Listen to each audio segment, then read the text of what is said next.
பெற்றெடுத்த தாய்க்கும் தத்தெடுத்த தமிழுக்கும் என் அன்பான வணக்கங்கள். தனு தமிழ் ஸ்டோரியில இனி நாம கேட்க போற கதை நீதிக்கதைகள். நீதிக்கதைகள்ல முதல் கதையா சேவல் கூவிய பின்னரே சூரியன் உதிப்பது ஏன் அப்படின்றதாங்க. இந்த கேள்விக்கு உங்களுக்கு எத்தனை பேருக்கு பதில் தெரியும்? அதை பத்தின கதை தான். மான்னி என்ற ஊரில் 7 சூரியன்கள் எப்போதும் பிரகாசித்துக் கொண்டே இருந்தது. அவைகளை எப்படி விரட்டுவது என்றே அவ்வூர் மக்களுக்கு புரியவில்லை. இரவு பகலாக கண்களை கூச வைக்கும் சூரிய ஒளி, சுட்டெரிக்கும் வெயிலில் வெளியே எப்படி தலை நீட்ட முடியும்? 7 சூரியனின் குரூர ஒளி ஒரே நேரத்தில் என்றால் மனிதர்களால் எப்படி தாங்க முடியும்? பொதுமக்கள் எல்லாம் ஒன்று கூடினர். ஆளாளுக்கு ஒரு யோசனை சொன்னார்கள். துணியை போட்டு சூரியனை மூடலாம் என்றான் ஒருவன். அத்தனை சூரியனையும் மூட துணிக்கு எங்கே போவது என்று அவனை மடக்கினான் மற்றொருவன். சரி, இந்த யோசனை வேண்டாம், நாம் அனைவரும் பூமிக்கு அடியில் குடிபெயர்ந்து விடலாம் என்றான் மற்றும் ஒரு அறிவாளி. நாட்கள் ஓடிக்கொண்டிருந்தன. சூரியன்களை ஒழிக்க வழி தெரியாமல் மக்கள் திகைத்தனர். மக்களின் அதிர்ஷ்டம் என்றுதான் சொல்ல வேண்டும். குறி சொல்லும் கோடங்கி ஒருவன் அந்த ஊருக்கு வந்து சேர்ந்தான். உடனே மக்கள் அனைவரும் எப்படியாவது தங்களின் பிரச்சனைக்கு தீர்வு சொல்ல வேண்டும் என்று கெஞ்சினார்கள். அவன் கேட்ட பணத்தை கொடுத்து தயவு செய்து கோடங்கி அடித்து குறி சொல்லுங்கய்யா என்று மண்டாடினார்கள். அவனும் குறி சொன்னான். இவ்வூரிலிருந்து மேற்கு பக்கத்தில் 10 காத தூரம் நடந்தால் அங்கே ஒரு மலை உள்ளது. அம்மலையில் உள்ள குகையில் காட்டாளன் என்ற ஒரு ராட்சசன் வசித்து வருகிறான். அவன் துப்பாக்கி சுடுவதில் வல்லவன். அவனை அழைத்து வந்தால் உங்களுக்கு விடிவு காலம் பிறக்கும் என்றான். அதன்படியே ஒரு கூட்டம் காட்டாளனை சந்தித்து தங்களின் நிலைமையை எடுத்து உரைத்தனர். மறுபேதும் சொல்லாமல் அவனும் இவர்களுடன் புறப்பட்டு வந்தான். வந்து துப்பாக்கியை எடுத்து நாலாபுறமும் வேக வேகமாக சுட்டு தள்ள 6 சூரியன்களும் மடிந்து விட்டன. ஆயினும் ஒரே ஒரு சூரியன் மட்டும் தப்பித்து ஒரு மலைக்கு பின் போய் ஒளிந்து கொண்டு விட்டான். இப்போது ஊரில் இருள் சூழ்ந்து கொண்டு விட்டது. சூரியனே இல்லாததால் இரவா பகலா என்பதே புரியவில்லை. அப்பிய இருளில் எப்படி நடமாடுவது, எப்படி சமைப்பது? கண்கள் இருந்தும் குருடர்களாகிவிட்ட அவல நிலை. மறுபடியும் ஊர் மக்கள் ஒன்று கூடினார்கள். எப்படியாவது தாஜா பண்ணி அந்த சூரியனை வரவழைச்சிடணும். மற்றைய 6 சூரியன்களையும் சுட்டுக் கொண்டதற்கு வேண்டுமானாலும் அனைவரும் கூடி மன்னிப்பு கேட்டுவிடலாம் என்று தீர்மானித்தனர். அதன்படி ஊர் மக்கள் அனைவரும் தனித்தனியாக தங்கள் பெயர், தங்கள் குடும்பத்தில் உள்ளவர்களின் பெயர்கள் அனைத்தையும் கூறி வணங்கி, சூரிய பகவானே, எங்களின் அவல நிலையை பார், பெரிய மனது வைத்து எங்களை மன்னித்து வெளியே வந்து எங்களுக்கு வெளிச்சத்தை கொடுத்து எங்களை காப்பாற்று, சத்தியமாக உன்னை நாங்கள் சுட்டுக் கொள்ள மாட்டோம் என்று பற்பல விதமாக கெஞ்சி கதறி மன்னிப்பு கேட்டனர். நாட்கள் நகர்ந்தனவே ஒழிய சூரியன் வெளியே வரவே இல்லை. ஓ, மனிதர்களாகிய நம்முடைய கெஞ்சல்களுக்குத்தான் சூரியன் செவி சாய்க்கவில்லை. இங்குள்ள ஆடு மாடுகளையாவது சூரியனை கெஞ்சி அழைக்க சொல்லலாம் என்று முடிவெடுத்தனர். அதன்படியே அவர்களிடம் உள்ள ஆடு, மாடுகள், நாய்கள், பன்றிகள் என்று ஒவ்வொன்றையும் விட்டு சூரியனை வரவழைக்க சொன்னார்கள். இவர்களின் தந்திரம் ஒன்றுமே பலிக்கவில்லை. அவ்வூர் கோடியில் ஒரு வயதான பிச்சைக்காரன் வசித்து வந்தான். ஊரில் யாருமே அவனை ஒரு மனிதனாகவே மதிக்காமல் மிகவும் கேவலமாகவே அவனை நடத்தி வந்தனர். அவனின் ஒரே ஆறுதலான துணை அவன் வளர்க்கும் சேவல் மட்டும்தான். ஆயினும் அங்கே நற்பண்புகள் மிகுந்த விவசாயி ஒருவன் வசித்து வந்தான். அவன் தோட்டத்தில் சென்று இந்த பிச்சைக்காரன் வேலை செய்வான். அதில் வரும் கூலியில் ஏதேனும் ஆகாரம் வாங்கி தன் வளர்ப்பு மகன் தான் வளர்க்கும் அந்த சேவலுக்கு கொடுத்துவிட்டு பின்னர் தானும் மீதியை உண்பான். அந்த சேவலிடம் அவனுக்கு அப்படி ஒரு ஈடுபாடு. சேவலும் அவனை விட்டு ஒரு நிமிடம் கூட பிரியாமல் அவனிடமே ஒட்டி கொண்டிருக்கும். சேவல் தனக்குள் அடிக்கடி நினைத்துக் கொள்ளும், இத்தனை நல்ல குணம் உள்ள என் தந்தைக்கு நான் எவ்வாறு கைமாறு செய்வேன் என்று சொல்லி சொல்லி உருகும். அந்த நல்ல எண்ணம் ஈடேற வேண்டிய தருணமும் நெருங்கிவிட்டது என்பதை தந்தை மகன் இருவருக்கும் தெரியவில்லை. மறுபடியும் அன்று ஊர் மக்கள் கூடினர். அவர்கள் வளர்க்கும் பிராணிகளில் ஒன்று கூட அவர்களின் உதவிக்கு வரவில்லை. டே, சூரியனை கூப்பிடுடா என்றான் அந்த நாயின் எஜமான். அந்த கூட்டத்தில் தனக்கு முக்கியத்துவம் கிடைத்துவிட்ட மகிழ்ச்சியில் உடனே பெருங்குரலில் ஊளையிட்டு சூரியனை கூப்பிட்டது. இந்த குரல் வளத்தை கேட்ட சூரியன் நடுநடுங்கி போய் மேலும் பூமிக்கடியில் சென்று தன்னை மறைத்துக் கொண்டான். பன்றியை பற்றி சொல்லவே வேண்டாம். அப்புறம்தான் அந்த நன்றி கெட்ட கூட்டத்திற்கு அந்த பிச்சைக்காரனும் அவனின் சேவலும் நினைவுக்கு வர மிகவும் தயக்கத்துடன் அவனை அணுகி அண்ணே என்று கூப்பிட்டனர். சேவலின் மகிழ்ச்சி கேட்கவா வேண்டும்? ஆயினும் வேண்டுமென்றே கண்களை இறுக மூடிக்கொண்டு தன் தந்தையின் தோளில் முகத்தை புதைத்துக் கொண்டது.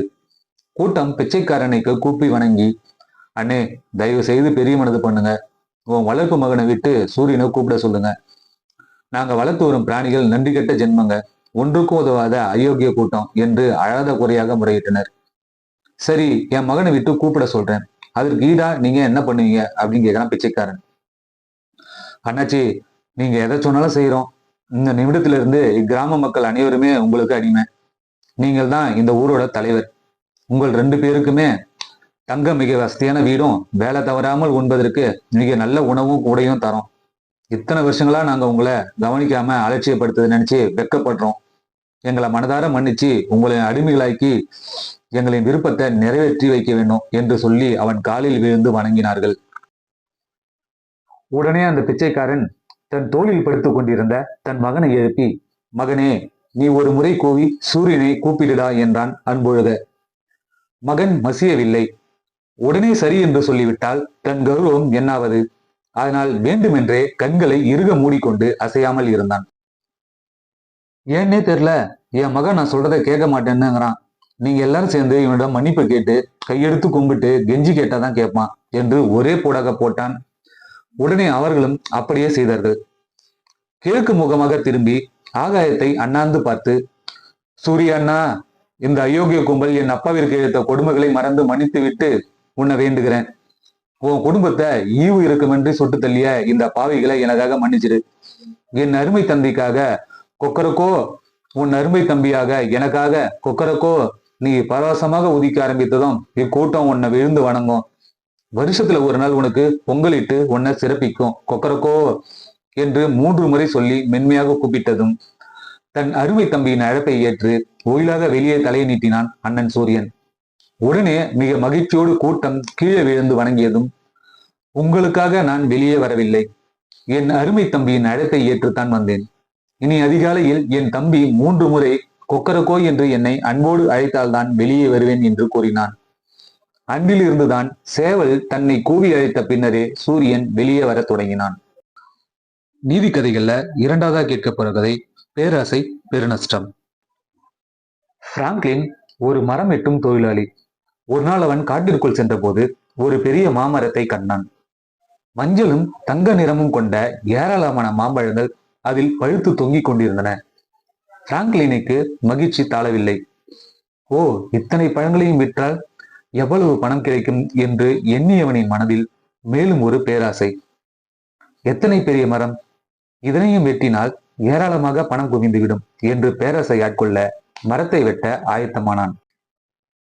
அப்போது ஒரு குரல், உனக்கு வேண்டுமானால் எல்லா பழங்களையும் பறித்துக்கொள், ஆனால் என்னை மட்டும் வெட்டாதே. அது எப்படி முடியும், எனக்கு பணம் தேவைப்படுகிறதே என்றான். சரி, உனக்கு எவ்வளவு பணம் வேண்டும் என்று சொல், நான் தருகிறேன் என்றது அந்த மாமரம். எனக்கு வசதியாக வாழ ஒரு நல்ல பெரிய வீடு வேண்டும், என் செலவிற்கு நிறைய தங்கம் வேண்டும் என்றான். சரி, நீ உன் இருப்பிடத்திற்கு செல், நீ கேட்டது அனைத்தும் அங்கிருக்கும் என்றது அந்த மரம். அவன் வீட்டிற்கு திரும்பிய போது அவனின் குடிசை அங்கு இல்லை. அதற்கு பதிலாக மிக பெரியதொரு மாளிகை, ஒரு பெரிய அறை முழுவதும் தங்க காசுகள். மூச்சு முட்ட முட்ட மகிழ்ச்சி கடலில் மூழ்கினான் பிராங்க்லின். சில நாட்களுக்கு பிறகு இந்த தனிமை வாழ்க்கை அவனுக்கு சோகமூட்டியது. இத்தனை மகிழ்ச்சிகளையும் தன்னுடன் சேர்த்து அனுபவிக்க ஒரு பெண் துணை தேவை என்று எண்ணியவன் மறுபடியும் கோடாலியுடன் காட்டிற்குள் சென்றான். அந்த மாமரத்தை அணுகி, உன்னை நான் வெட்டப் போகிறேன் என்றான். வேண்டாம், என்னை வெட்டாதே, உனக்கு என்ன வேண்டும் அப்படி என்று கேட்டது மாமரம். எனக்கு இந்த தனிமை பிடிக்கவில்லை, அதனால் திருமணம் செய்து கொள்ள ஆசைப்படுகிறேன். எனக்கு மிகவும் அழகான அன்பான ஒரு மனைவி வேண்டும் என்றான். உன் எண்ணம் நிறைவேறிவிடும், நீ வீட்டில் போய் பார் என்றது மாமரம். வீட்டிற்கு திரும்பியவனுக்கு ஒரே பிரமிப்பு.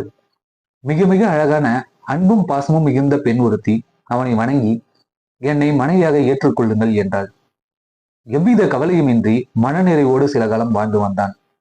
திடீரென்று வாழ்க்கை போரடிக்க ஆரம்பித்து விட்டது.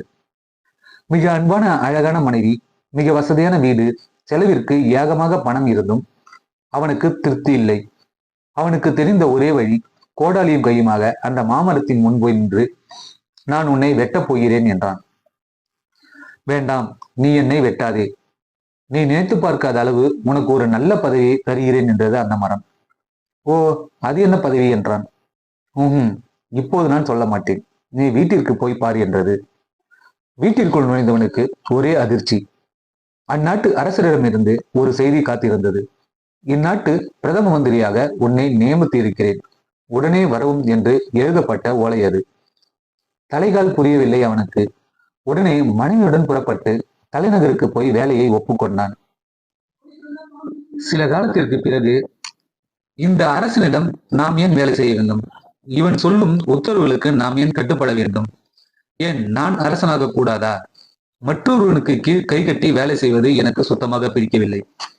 எப்படியும் இந்த அரசனை அந்த அரியணையில இருந்து நகர்த்திவிட்டு நானே அவனிடத்தில் அமர வேண்டும் என்று தீர்மானித்தவன், அந்த மாமரத்தை வெட்டி விடுவேன் என்று பயமுறுத்தினால் போதும், இந்த அரசன் அம்பேல் என்று மனதிற்குள் மகிழ்ச்சி அலைகளோட கோடாலியும் கையுமாக மாமரத்தை அடைந்து மிக ஆணவமாக, ஏ மரமே, உன்னை நான் வெட்டப் போகிறேன் என்றான். உடனே அந்த மரம், ஏய், உனக்கு என்ன ஆயிற்று? இம்முறை உனக்கு என்ன குறை என்றது. குறையா? எனக்கு அந்த அரசனுக்கு கீழ் வேலை செய்வது கொஞ்சமும் பிடிக்கவில்லை. அதனால் அதனால் இந்நாட்டு மன்னராகி விடுகிறேன் என்றார். பிராங்க்லின், அளவுக்கு மீறி பேராசைப்படாதே. உன் தகுதிக்கு மீறி அந்தஸ்தை உனக்கு நான் அளித்திருக்கிறேன் என்பதை மறந்து விடாதே. பேராசையை விட்டுவிட்டு ஒழுங்காக வீட்டிற்கு செல் என்றது மாமரம். என்னை அரசனாக்க நீ மறுத்தால் உன்னை நான் கண்டந்துண்டமாக வெட்டுவேன் என்று கூறினான். பிராங்க்லின், என் பொறுமைக்கும் ஒரு எல்லை உண்டு. நீ ஒரு கரடியைப் போல நடந்து கொள்கிறாய், ஆகையால் நீ ஒரு கரடியாக மாறிவிடுவாய் என்று மாமரம் சபிக்க, அந்த நிமிடமே பிராங்க்லின் கரடியாக மாறிப்போனான். அன்றிலிருந்து கரடிகளின் பாதம் மனிதனின் கைகளைப் போல தோற்றமளிக்கிறது. பேராசை பெருநஷ்டம் என்பதற்கு இந்த பிராங்க்லின் கரடியே ஒரு சாட்சியாக விளங்குகிறது. நீதி கதைகள்ல அடுத்ததான் நம்ம கேட்க போறது சந்திரனும் லவங்க மரமும். இது வந்து ஒரு சீன கதைங்க. சீன கதையில வர நீதி கதைகள் இருந்ததான் உங்களுக்கு சொல்ல போறேன். உங்களுக்கு நிறைய பணம் தேவைப்படுதா? அதிர்ஷ்ட தேவதை உங்களை அணைத்துக் கொள்ளணுமா? அதற்கு ரொம்பவுமே சுலபமான ஒரு வழி சொல்றேன். நீங்க ஆகஸ்ட் மாதம் 15ஆம் தேதி நைட்டு ஆகாயத்துல நீந்து கொண்டிருக்கோம் அந்த சந்திரனையே உற்று பாருங்க. அதில் தெரியும் அந்த கருப்பு நிழலின் அசவை உற்று கவனித்தால் போதும், உங்களை தேடி மிக பெரிய அதிர்ஷ்டம் வந்து சேரும். சீனர்கள் இப்படித்தான் நினைக்கிறார்கள். இந்த நம்பிக்கைக்கு காரணம் என்ன தெரியுமா? சாங் என்ற சிறுவன் காடுகளில் மரம் வெட்டி பிழைப்பவன். தந்தையை இழந்த அவன் தன் அம்மாவுடன் ஒரு சிறிய குடிசையில் வசித்து வந்தான். உடல்நலம் குன்றி படுத்த படுக்கையில் கிடக்கும் தன் அம்மாவிற்காக என்ன வேண்டுமானாலும் செய்வான். மரங்கள் வெட்டி விற்று வரும் பணம் அனைத்தும் அம்மாவின் மருந்து செலவிற்கே சரியாகிவிடும். பாவம் அச்சிறுவன் பல நாட்களுக்கு பட்டினித்தான். இத்தனை நல்ல பண்புகள் நிறைந்த சிறுவன் சாங் உதவ நினைத்தது ஒரு தேவதை. சந்திர மண்டலத்தில் விளைந்துள்ள லவங்க மரத்தை வெட்ட ஒரு ஆள் தேவைப்பட்டது. பல ஆண்டுகளாக வெட்டி சீரமைக்கப்படாததால் அம்மரம் தன் போக்கில் வளைந்து மிக அகலமாக வளர்ந்து கொண்டே போயிற்று. கவனிப்பாரற்று இருந்ததால் மரத்தில் ஒரு புதிய கிளை முளைத்ததும் பூமியில் ஜனத்தொகை பெருக ஆரம்பித்துவிடும். தேவலோகத்தை ஆண்ட தருவன் என்ற அரசன் இந்த ஜனத்தொகை பெருக்கத்தை எப்படியும் தடுத்துவிட வேண்டும் என்று எண்ணினார். அதற்கு ஒரே வழி, மரத்தில் புது கிளைகள் வளர விடாமல் உடனுக்குடன் அதை வெட்டி சீர்படுத்த தீர்மானித்தார்.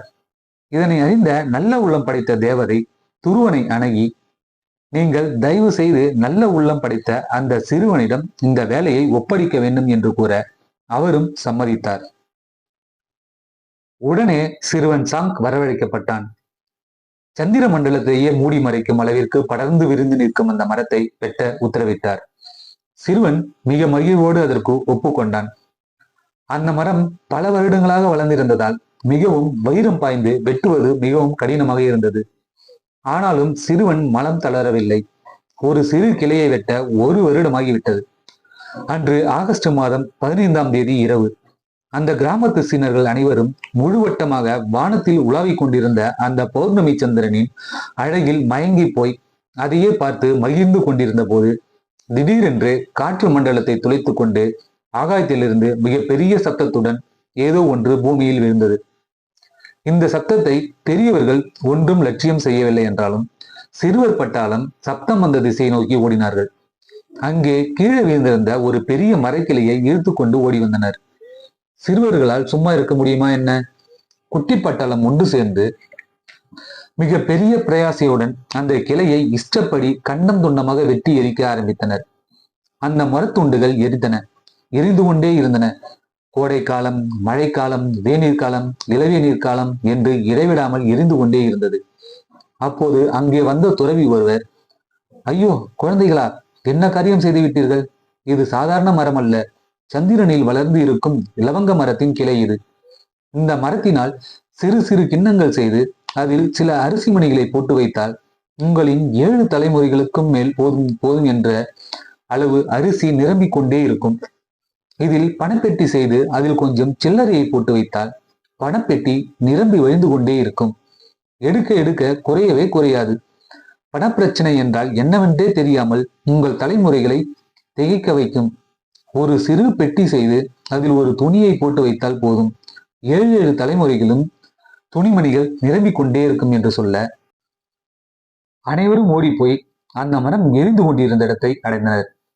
ஒரு சிறு துண்ட மரமாவது எரியாமல் கிடைக்காத என்ற ஏக்கத்தில் சாம்பலை கிளற, ஒரு சின்ன துண்டு கூட இல்லை.